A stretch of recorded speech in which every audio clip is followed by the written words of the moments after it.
SEO This Week. Hey, everyone. Welcome to another episode of SEO This Week.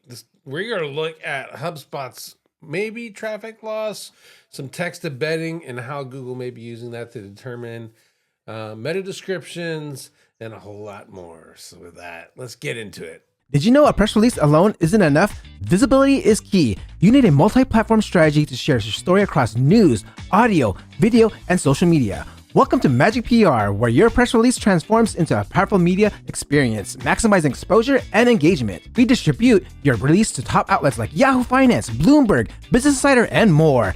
Plus, your release is SEO optimized, ensuring better search rankings. But we don't stop there. We turn your press release into a podcast, distributing it across 25 platforms like Spotify, Apple Podcasts, and SoundCloud. Then, we create a social media content for Facebook, X, and Instagram, and even transform your story into a video press release for YouTube and top media sites.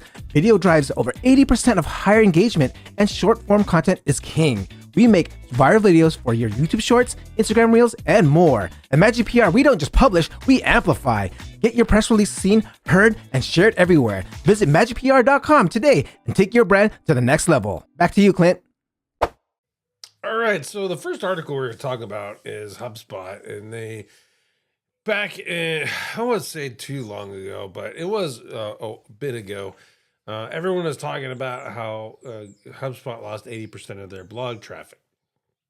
Obviously, this is based off of, my guess, this is coming off of a Systrix report or a Ahrefs report, which are third-party metrics or third-party tracking and could or could not be completely inaccurate. For the most part, it's been my experience that those numbers, the traffic estimates that those tools say you're getting or that your competition might be getting are grossly over or under exaggerated based off of CTR and ranking positions. That's kind of how they come up with their numbers. So it's, if you're ranking good and you're sitting in position 3 and your CTR is, or expected CTR is 17%, so you're getting 17% of the search volume, ergo that's your traffic that this website is getting, and that's not necessarily always the case, if ever the case. It would be perfect if it was. I mean, we'd all be gangbusting if those numbers were actually reality, but it is what it is. Anyway, HubSpot came out and talked about exactly what traffic they did lose. They freely admit that they did lose traffic, and then how they addressed it in their SEO campaigns and what they focused on in going forward and what they plan on going forward. So if you don't know, HubSpot did a lot of informational content. It's something that we all do. You generate traffic, large volumes of traffic with informational content based off of your niche, answering people's questions, pre-positioning yourself, and being there for your potential customers. This is a good way to do branding. It's a good content marketing play. With AI overviews coming into the picture and other tools, etc., rich snippets, featured snippets, and all that Google is using to take our content as publishers and use it to provide answers on the search results to keep people on Google versus giving them traffic. It's actually giving a lot of people some fits. So HubSpot is going a different route. And so essentially, what the hell? I did this. Let me refresh this. I'm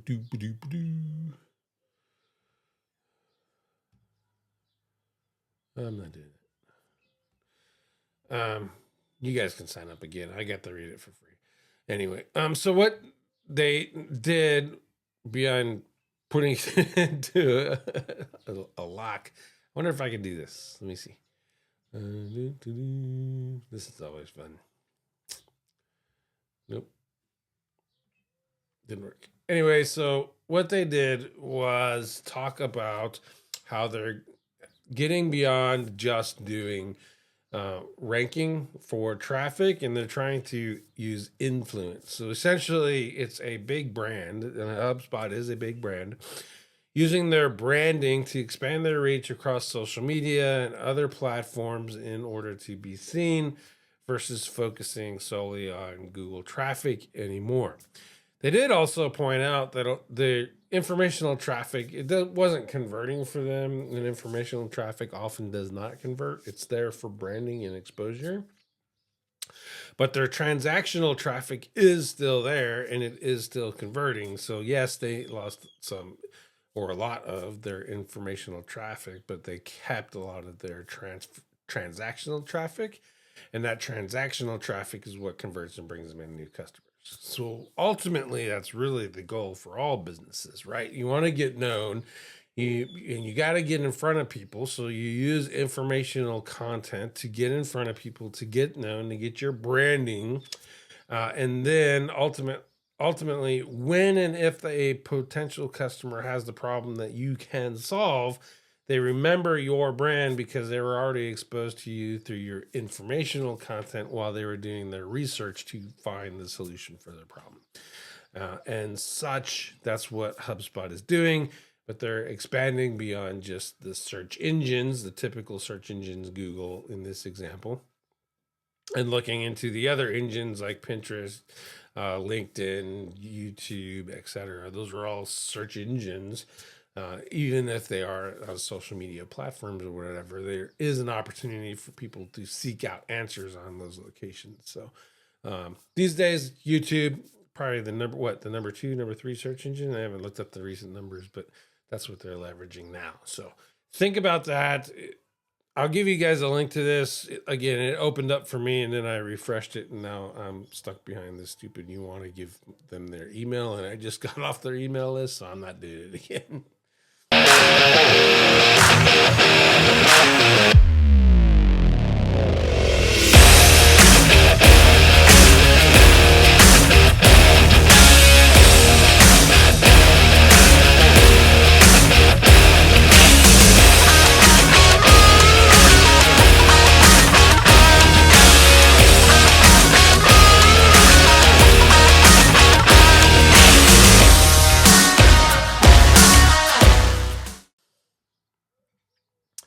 Next, how to predict the meta description Google will use. So if you're not familiar, they're saying that Ahrefs, according to Ahrefs, Google rewrites their meta descriptions 60% of the time. I would argue it's probably significantly higher than that, 80 to almost 100% of the time. And what's happening is people were using the meta description to write for CTR, i.e. to generate the click, which ultimately is probably what the original intent was, right? And then Google uses now machine learning to rewrite it. So if they show or test your page on, say, 50 keywords, they look through your content and then try to provide a meta description that's relevant to that keyword that they're testing you on based off of what's in your content. And if they can get close, to use exact stuff. Otherwise, the machine behind it kind of just makes it up. And I don't know, that's generally a bad idea. I still test meta descriptions. They still do move rankings. They're not a significant ranking factor, but if you leave them blank and then you fill them out, generally your primary target keyword, you do better if you fill them out. That's my testing. That's what I do, and it's what I continue to do as a practice. So how do you get a little bit closer and maybe already, like, you have your primary keyword and you can create a better description based off of that? And that's what these guys over at Go Fish Digital are doing. So as an example, the Cosine Similarity, and I'll show you where that's coming from in a second, is high. And so this particular sentence, the cosine similarity is high right here, 8.8. And so that's the one that Google used when they're ranking for this, trying to target the particular keyword, best digital agency. What are digital PR services, high cosine similarity, and that's the meta description they used. 904, award-winning digital PR agency, that sentence, and that's the one that it was used inside of for that target keyword. And then bear in mind, these are all the same page, different meta descriptions were applied, i.e. through the machine system. And here's the steps that Google or the GoFish Digital is using to do that. Really interesting, breaking down by the sentence, running it through the Google embedding, text embedding engine in Google Sheets, and then coming up with a cosine similarity. But they don't give you the actual sheet. Really, really disappointing. But they gave us the steps. So what I would suggest you do is, if you want to do this and test it out, I think I want to do it. I'm not really all that excited about it, quite frankly, but you could do it for, like, if you're doing some on-page optimization and you're not or you just can't afford to be at the link building piece where you're dropping $200 for a backlink. You can do something like this and drop in this stuff into your schema, your meta descriptions, and your OG descriptions. You can have one for Facebook and one for Twitter, and then one for your meta description, plus your description and disambiguated description inside of your schemas, and use 5 different versions for your 5 primary keywords. And maybe it sticks, maybe it doesn't, but it could be handy in the end, in my opinion. But you'll see. I think that this would be chasing the rabbit, though, because if your target keyword is best digital agency here, and Google is testing you for all these other ones, I mean, there's only so many meta descriptions that you're going to write. So what is the value of it? Also,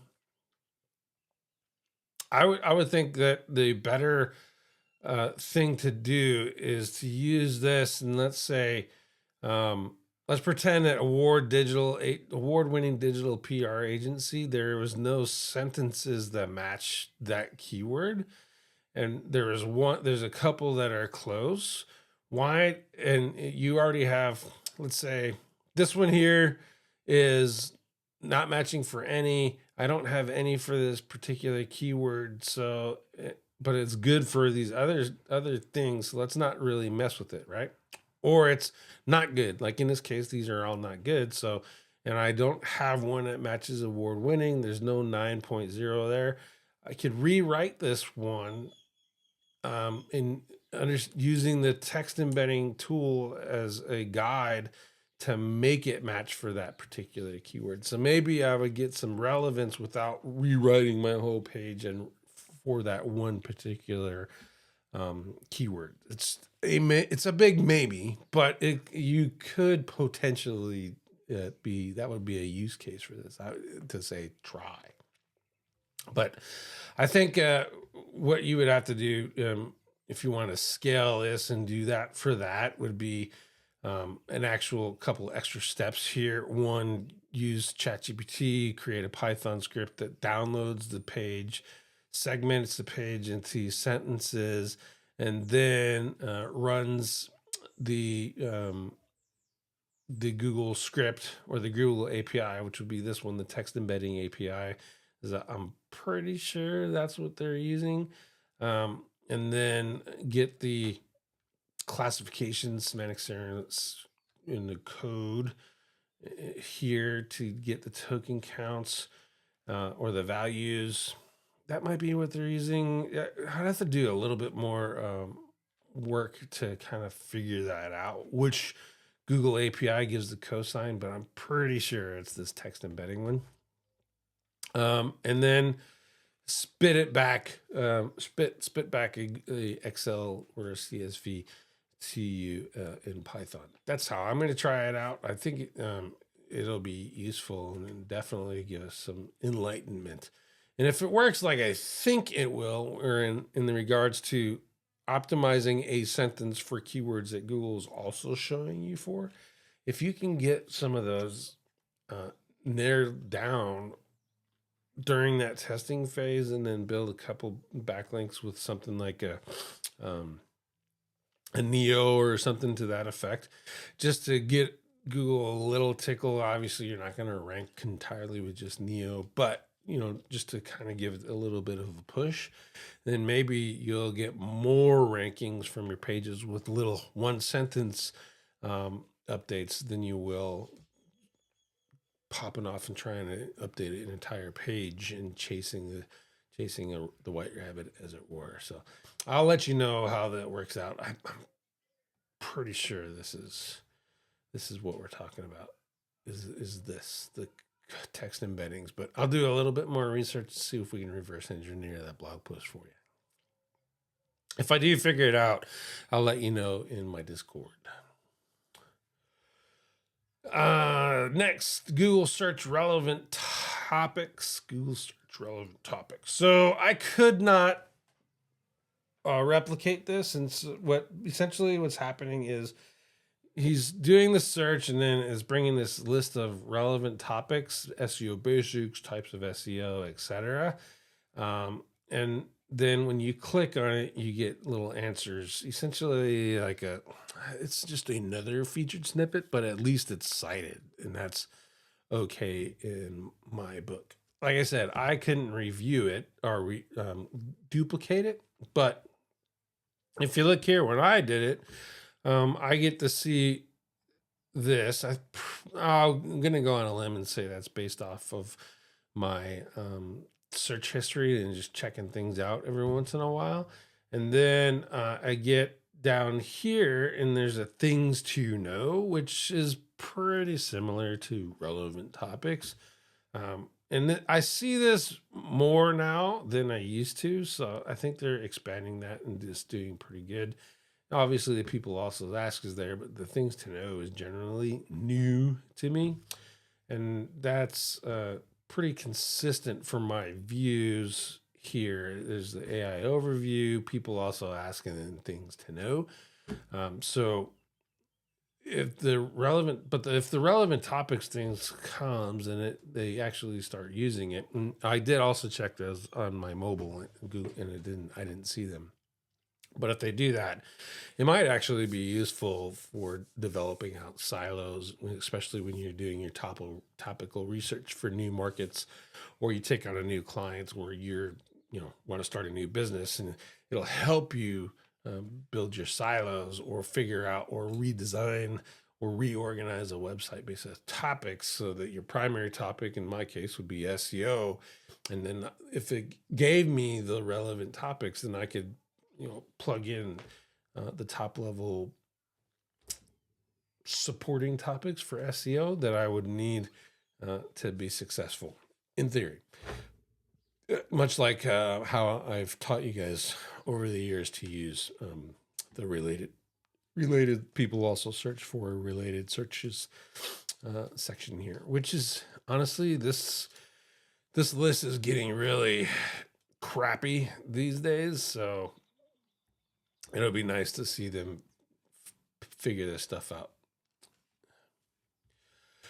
The preference ranking guide from Google. This was popped this weekend. I think it was Saturday or Friday, late Friday when it was kicked off. But essentially, Apple has what is like the Google Quality Rater guidelines. Well, Apple has one for their AI generated response system. So if you're using an Apple system now, you can ask Siri things and then it will respond to you, and it's using AI generated responses. And there's some more features inside of Apple's new operating systems, mobile and on Mac, to engage with Apple's AI tools.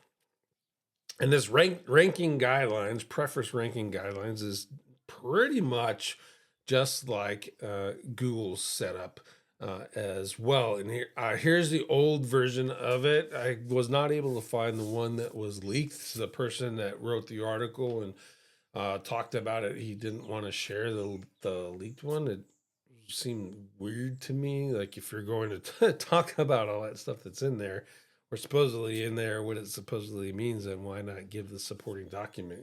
I mean, it was obviously leaked to you, but I'm sure we can do some research eventually and find that out. But it is an internal document that was for internal use only.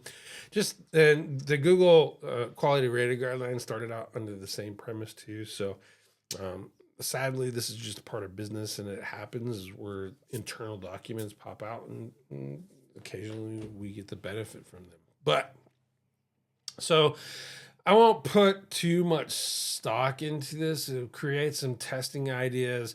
What's interesting about having this kind of thing is, especially you can look through the workflows, how the UI is designed or supposed to be doing stuff, and how it's supposed to be responding, and then maybe take ideas you get out of reading something like this or the quality rater guidelines, and then coming up with ideas to test for your search engine optimization. Again, Apple's AI and Siri are a search engine.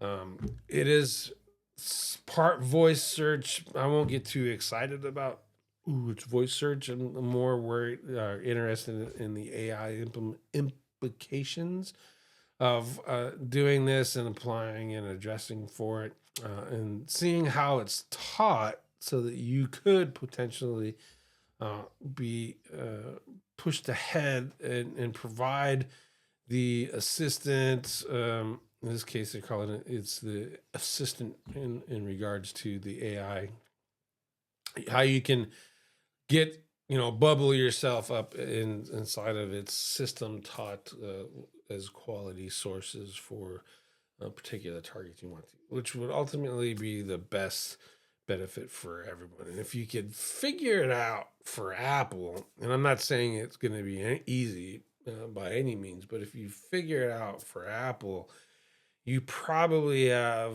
a good foothold by that point inside of OpenAI and Gronk and Gemini, etc. So just check it out, see if it's for you. There's a lot of super nerd in here. I'm just going to download it and put it into Notebook LM and create a podcast about it and see what the highlights are, and then also ask it, what can I use as potential, or what ideas can you gain from this document in regards to preference ranking that could be applied possibly to search engines, and then how would we test it?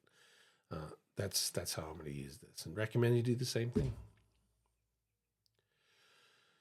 Google Subscribe. So Google will subscribe to your emails to find content for your search listings. This is really, really tempting. So in short, let's say you have a Shopify store and you are building an email list, and you have subscribed to our list, or you're somewhere on your website. Google is saying that Google Bot will sign up to your emails automatically, read your emails, and then when you're combining that with Google Search, Shopping, and Maps, and your Google Merchant feeds, etc., just kind of understand more about your business. And it will it'll kind of tie your images, your YouTube, your social media, your website, and all your marketing together to get a better understanding of what you are talking about in the world.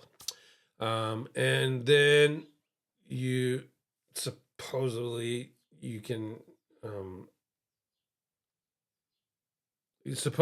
be able to get into a little bit better of targeting and that such, or they'll know better how to target you. I don't know how much that is true or not. I will say that Google reading emails is not necessarily a new thing. I mean, Aweber for ages has been creating HTML versions of email campaigns that are set out through their autoresponders, and Google can crawl those, and you can actually at one time use those for backlinking by just sending a whole bunch of emails out, and it would create the pages for all of those emails, and then you find them and index them, and you have backlinks from Aweber. That used to be how you could do it. But this is an interesting thing, especially if you're doing multi-channel marketing, and you use email and potentially show Google what you're doing, excuse me, in a unified place through your email campaigns or your newsletters, of what's going on inside your space, what's going on with your brand, and what you're talking about and what you care about, etc. So we'll see how it goes. I don't know. Like, you can opt out in the merchant center settings, especially if you have. This is really targeting people who are using the merchant center and merchant feeds. Right? If you have an e-com store, you damn well better be in there, for sure. But if you can figure out a way to leverage merchant center, then this is supposed to work for you. Ideally, probably it ties your merchant feed together with your emails, and then all the other information you can get it, and then puts that together. It looks like Google's really working overtime to support e-com stores. Probably, maybe in an effort to. This would be where they're trying to help smaller businesses, dare I say, compete with like the Amazons and all that stuff, and by highlighting more products and creating more opportunities for people to sell and find new things. So, and to be more on target for their product selections and stuff. So I say, why not? Give it a shot. So again, if you have the merchant center feed, you're already opted into it. But if you want to make sure your proper email list is in there, here's the email you sign up. Google gave it to you, so you sign that email up to your autoresponder.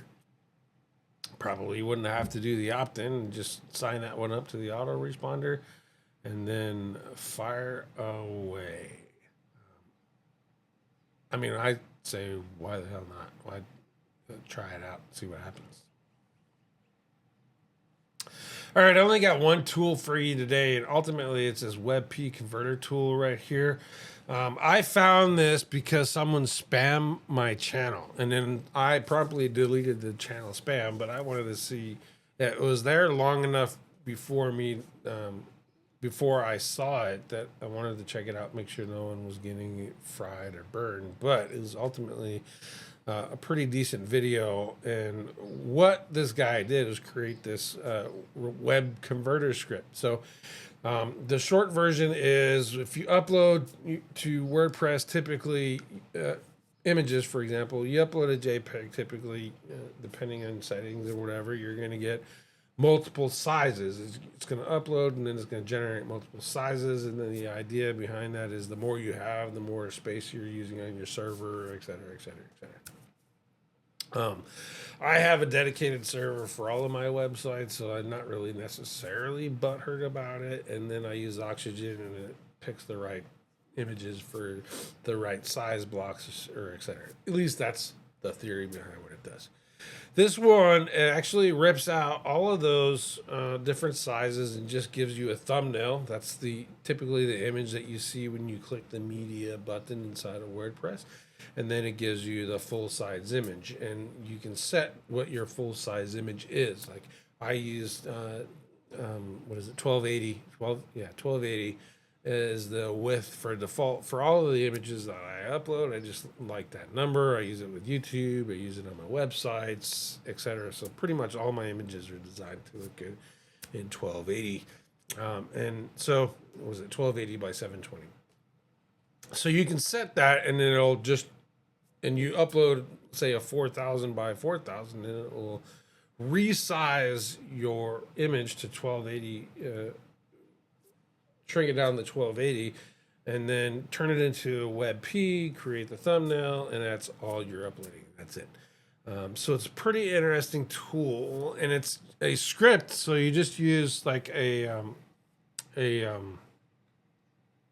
WP code or whatever you want to add this script to your website, and it adds a feature inside of the sidebar for you under the media as WebP converter, and it'll do all your old images. It'll clean out all the extras, etc., and then you're off to the races. Be careful. I run Oxygen, so I haven't tested it yet. I'm getting ready to test Oxygen 6 inside of Map Pro. That allows me to do local on my computer, build my website on my computer first. And that's how I would test this out before you go and just run in there and turn it on and push buttons. So be careful with it. And then I would also, just as sake of mind, because you are getting it off of the internet, you never know what people put into this shit. Running in through a couple of AI to say, hey, what does this do? Is there any known security issues with this code that I need to worry about before I put it on my website? But it's a good opportunity to test something new. And there's a whole bunch of other code things in here too, if you want to check them out. For sure, that might be worthwhile for you if you need them. But I'd say check this out and see if it's going to fill your needs. Question time. Should I include alternate translated versions into my sitemap? So let's say you're doing it, you have it properly set up, you have English version and the Spanish version, you're using hreflang like you're supposed to. You absolutely should have those URLs inside of a sitemap as well. Google's crawling them, they're part of your website. You want to interconnect that thing and you make it easy as possible, and you do that using the sitemap. So the answer is yes, definitely do it. This questioner said that I have those versions itself and alternate link tags. That's not good enough. You need to follow the best practices and make it easier for Google, not harder. And it's really, really simple to create XML sitemaps. So why not do it? How are you guys keeping up with toxic backlinks? This is a question, what I think I see it every week. And you can see in here or not see, you just take my word for it. Everyone's telling people to ignore it. Don't worry about toxic backlinks. You don't have to do Google disavows, etc. But I say this should be a quarterly thing. If anything, all it does is creating one, it forces you to keep an eye on what's going on before shit gets out of hand. And two, it creates a trust signal. Says, hey, Google, I'm keeping an eye on stuff before shit gets out of hand. And three, you're not relying on the trash monkeys and truck monkey advice that says that Google ignores all bad backlinks. I can tell you from first-hand experience, they do not. And if you don't believe me, give me your website and an affidavit saying it's your website, and I can do whatever I want to it. And we'll see how long it takes me to wreck it. And I guarantee you, probably 7 days, it'll be toast. If less than that. So, I would be very careful with ignoring your things, but I wouldn't spend, like, this wouldn't be a monthly thing, or I wouldn't sit here and do a full blown project on it. You just find the worst offenders every quarter, put them in your disavow file, because you're the worst offenders anyway, and they're not doing you any good. Anyway, and then Google at that point will figure out, oh, well, these ones are in disavow. Yeah, we agree that they're crap, so we're going to take away their negativeness from your website. And they also, on the flip side of that, look through there and go, yeah, look, we don't agree with that, and we're still going to give you credit for it. And we understand you don't want it, but we're still going to give it to you. And it's almost like a positive signal. And that link has a little bit more value. I can't prove that, but all I know is someone negative SEO'd my website. My rankings tanked completely. I did a complete disavow from it. Did a reconsideration request, was reapproved, and now that website after that would rank for anything.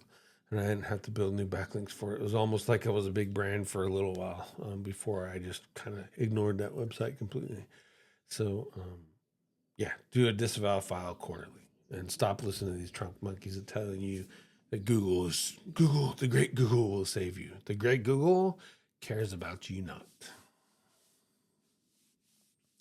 How to best handle a large number of low value pages. I'm assuming unlike some of the other people that responded in here, that this guy knows what his low value pages are.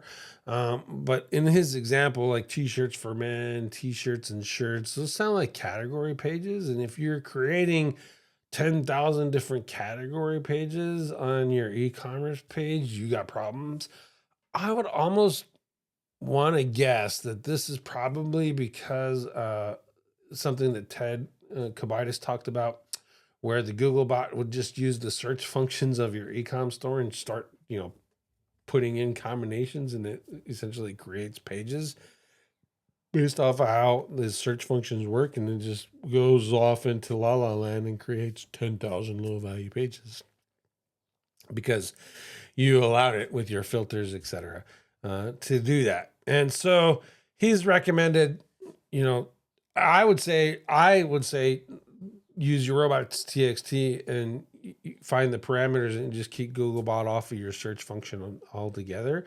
Same with any other parameters that you're using that are automatically generated by your CMS, and just have Google use the pages that are there without parameters. So that's number one. And then once you already have those coming in, you can 410 them, but I would, they're still there, right? You didn't delete them. You still have those products and you still have those filters. You just don't want Google to use them anymore. So I would just block the using the robots.txt, block it, and then page blocked by robots.txt is what it shows up in Search Console, and the 404s will kick that way, and you'd be good. And those will fall out of the index all by themselves. He is talking about using the URL removal tool. I tell you, that's a temporary tool anyway, so you can drop all 10,000 into that URL removal tool, and then 90 days later, guess what? Your problem's back. So I would, go through there, see what your use case is. If you have a mass site and you have 10,000 low quality pages, just delete them damn things and be done with it. Let 404 figure it out, and Google's going to know you're start cleaning stuff up. And ignore the URL removal tool. Stop making low quality pages in the first place. Obviously, there's going to be, sometimes with the parameters, for example, that's just stuff that happens on accident, and you got to clean that up. So don't be, but it's not the end of the world. And you can do that all on your site and just give Google the proper signals, 410s, 404s, in that regards. I'm going to play around with the robots.txt and those parameter things. I have a Shopify store I could test around with. It's not live though, so maybe I'll do a WooCommerce setup and kind of test like that. Just do like an affiliate thing where and then WooCommerce to Amazon or something like that, and see if we can play around with those filters. We can play around with robots.txt and htaccess. And try to fire off 410s at those parameter URLs so Google doesn't get to go down the rabbit hole. That'll be pretty interesting to see. And if you already have access to like a big commerce and stores like that rely heavily on filters and sorting and searching and all that, it's definitely something worthwhile to test.